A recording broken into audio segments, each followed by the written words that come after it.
અમદાવાદની 7th day સ્કૂલમાં વિદ્યાર્થીની હત્યાનો મામલો. વિદ્યાર્થીની હત્યા બાદ મણિનગરમાં જન આક્રોશ ફાટી નીકળ્યો.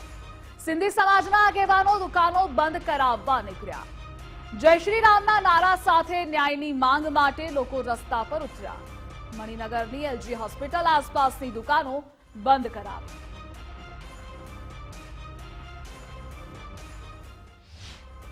અમદાવાદના ખોખરા વિસ્તારની 7th ડે સ્કૂલમાં વિદ્યાર્થીની હત્યા બાદ મામલો ઉગ્ર બન્યો છે. આપ જોઈ રહ્યા છો કે કેટલાક સંગઠનો દ્વારા મણિનગર ખોખરા વિસ્તાર બંધનું એલાન આપ્યું હતું, જેને લઈને સિંધી સમાજના આગેવાનો આ ખોખરા મણિનગર વિસ્તારમાં એલજી હોસ્પિટલ રોડ છે ત્યાં આ જે દુકાનો છે એ બંધ કરાવવા અહીંયા આવ્યા છે અને લોકોને દુકાન બંધ કરવા માટે અપીલ કરી રહ્યા છે.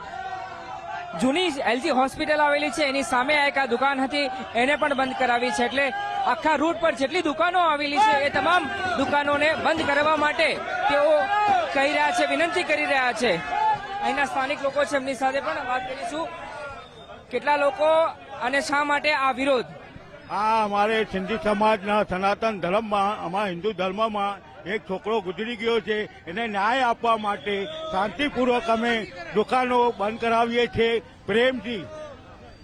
જોઈ રહ્યા છો કે સમાજના આગેવાનો એક સાથે અહીંયા રસ્તા પર નીકળ્યા છે અને જે મૃતક વિદ્યાર્થી છે એને ન્યાય મળે એની માંગ સાથે, સૂત્રોચ્ચાર સાથે મણિનગર અને ખોખરા વિસ્તારમાં જેટલી દુકાનો આવેલી છે એ દુકાનોને બંધ કરવા માટે તેઓ વિનંતી કરી રહ્યા છે અને આ હત્યા થઈ છે એના વિરોધમાં અને ન્યાય મળે એના સમર્થનમાં આ વિરોધ નોંધાવવામાં આવી રહ્યો છે. કેમેરા પર્સન અંકિત દવે સાથે અર્પિત દરજી, ગુજરાત ફર્સ્ટ, અમદાવાદ.